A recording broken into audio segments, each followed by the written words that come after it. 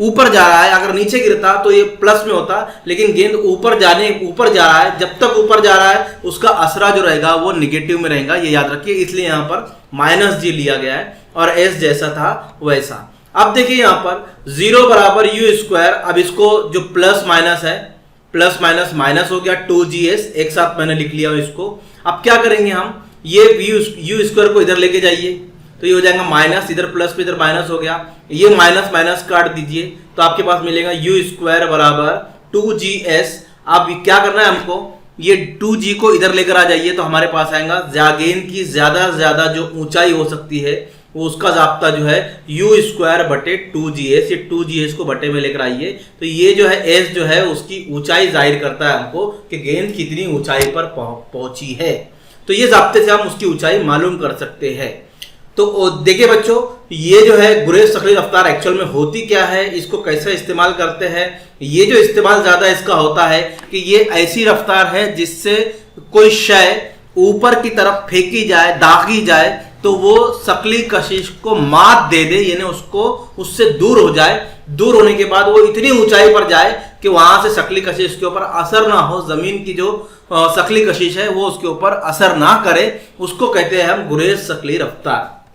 देखिए, अगर एक बॉल को, अगर ये एनिमेशन देख लीजिए, अगर एक बॉल को कुछ हद तक मारे, ये जो मारने की स्पीड है यहाँ पर, अगर ये जितनी कम रहेंगी बल गेंद उतनी कम ऊंचाई पे जाएगी, लेकिन जितनी जोर से यहाँ से इस इब्तिदाई रफ्तार उसकी जितनी ज्यादा रहेगी वो उतनी ऊंचाई पर वो बॉल वहां पर पहुंचेगी। और एक टाइम ऐसा आएगा कि बहुत ऊंचाई, बहुत जोर से मारने पर, यानी उसकी रफ्तार जो है इब्तिदाई रफ्तार, अगर हम 11.2 किलोमीटर पर सेकंड, 11.2 किलोमीटर पर सेकंड अगर एक गेंद इस रफ्तार से ऊंचाई पर फेंकी जाए तो वो जमीन की सकली कशिश को मात दे देगी।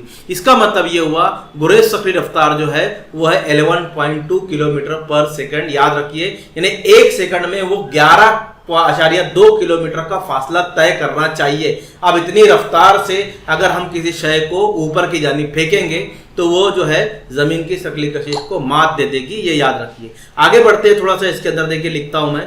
इसलिए गेंद की इब्तिदाई रफ्तार जितनी ज्यादा होगी गेंद उतनी ज्यादा बुलंदी पर जाएगी, यानी इब्तिदाई रफ्तार जितनी ज्यादा होगी गेंद उतनी ही ज्यादा जमीन की कशिश का मुकाबला कर सकती है और उतनी ही ज्यादा ऊंचाई पर जा सकती है। जितनी रफ्तार से उसको फेंकेंगे वो सकली कशिश का उतना ज्यादा मुकाबला करेगी और उतनी ज्यादा ऊंचाई पर वो गेंद पहुंचेगी। तो चलिए आगे बढ़ते हैं, ये आपको समझ में आ गया होगा। थोड़ा सा इसको और डिटेल में हम बताते हैं। देखिए, जैसा कि आपने देखा, ऊपर देखा कि जी की कीमत सतह जमीन से ऊंचाई के मुताबिक कम होती जाती है।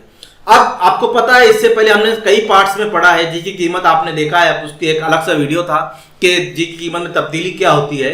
तो जी की कीमत जितनी ऊंचाई पे जाएंगे उतनी कम होते जाएंगी। अब किसी गेंद को बहुत रफ्तार से ऊपर फेंकी जाए तो उसमें जो जी की कीमत है वो कम होती जाएंगी, तो सकली कशिश भी कम होती जाएंगी।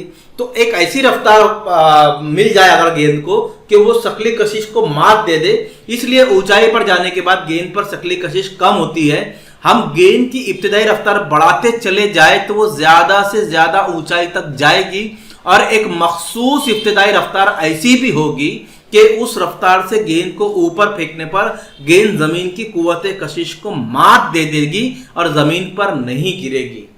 तो ये जो रफ्तार होती है जिस पर गेंद जो है बहुत ऊंचाई तक चली जाती है और उसके ऊपर जमीन की कुव्वते कशिश काम नहीं करती है, वो रफ्तार, जिस रफ्तार से हमने गेंद को ऊपर फेंका और इतनी ऊपर फेंका कि अब उसके ऊपर कुव्वते कशिश काम नहीं कर रही है, तो वो रफ्तार कहलाती है गुरेज सकली रफ्तार। याद रखिए, इसको एनिमेशन से भी देखेंगे हम। रॉकेट के साथ इब्तिदाई रफ्तार की इस मखसूस को गुरेज सकली रफ्तार कहते हैं, जिसको हम गुरेज सकली रफ्तार कहते हैं, और उसको इंग्लिश में कहते हैं एस्केप वेलोसिटी। इसलिए वी वेलोसिटी रफ्तार और एस्केप है, यानी जमीन से एस्केप हो जा रही है, दूर भाग जा रही है, इसलिए एस्केप वेलोसिटी। देखिए, गुरेज सकली रफ्तार को अब इस जाब्ते से हम मालूम कर सकते हैं। आपको ये जाब्ता जो है सवालात हल करने में इस्तेमाल होने वाला है, इसलिए इसको अच्छे से याद रखिए। ये जाब्ते से इस्तेमाल करके आप गुरेज सकली रफ्तार मालूम कर सकते हैं। गुरेज सकली रफ्तार की जो कीमत है वो मैंने पहले बता दिया आपको, यानी इस रफ्तार से अगर कोई गेंद फेंकी जाए 11.2 किलोमीटर पर सेकंड तो वो सकली कशिश को कुव्वत को मात दे देगी बच्चों, ये याद रखिए। ठीक है, अब देखिए यहाँ पर ये रॉकेट जो दागा जा रहा है, अब ये जो दागा जा रहा है रॉकेट, यहां से जो रॉकेट दागा जाता है जमीन की सतह से, हम यहां पर इसको ऊपर फेंक रहे हैं, तो इसकी रफ्तार जो है, अब ये जो रॉकेट कहां पर दाग रहा है, अगर कोई सैयारे पर जाना है, इसको चांद, फर्ज कीजिए चंद्रयान 2 है, ये चंद्रयान 2 है, अब इसको चांद पर जाना है, तो इसकी रफ्तार जो इब्तिदाई रफ्तार इतनी होनी चाहिए कि वो कुव्वते कशिश को, जमीन की कुव्वते कशिश को मात दे दे। तो मैं यहां पर देखिए ये जाता कैसे है, मैं इसको थोड़ा सा बता दूं। फर्ज कीजिए एक सैयारे को आपने, एक रॉकेट को आपने यहां से दागा, तो पहले क्या होता है, वो जमीन की शक्ली कशिश पे यहां पर अपने मदार में घूमेगा जमीन के अतराफ, धीरे धीरे उसकी स्पीड बढ़ाएंगे, फिर स्पीड बढ़ेंगी तो ये इससे पे आएगा, फिर स्पीड बढ़ेंगी ये हिस्से पे आएगा, फिर स्पीड बढ़ाएंगे ये हिस्से पे आएगा, और हद तक इतनी स्पीड बढ़ा देंगे कि वो यहां से निकलकर जमीन की शकली कुव्वत के बाहर आ जाएगा और फिर चांद के मदार में वो पहुंच जाएगा। तो इस तरह यहां पर जब चंद्रयान को लॉन्च किया गया था तो 21 दिन तक जो है जमीन के अतराफ जो है गर्दिश कर रहा था। क्यों? क्योंकि एक यहां गर्दिश करने के बाद फिर उसकी रफ्तार बढ़ने के बाद फिर वो थोड़ा सा रफ्तार बढ़ी, फिर थोड़ी रफ्तार बढ़ी, थोड़ी रफ्तार बढ़ी, ऐसे 21 दिन तक रफ्तार घूमने के बाद वो अपने यहां पर जमीन के अतराफ, उसके बाद वो 21 दिन के बाद जो है जमीन की शकली कुव्वत से बाहर हो गया था। यानी यहां पर उसको बहुत ज्यादा गुरेज शकली रफ्तार, जितनी इब्तिदाई रफ्तार ज्यादा होगी वो क्या होगा, जमीन की शकली कशिश को मात देगा।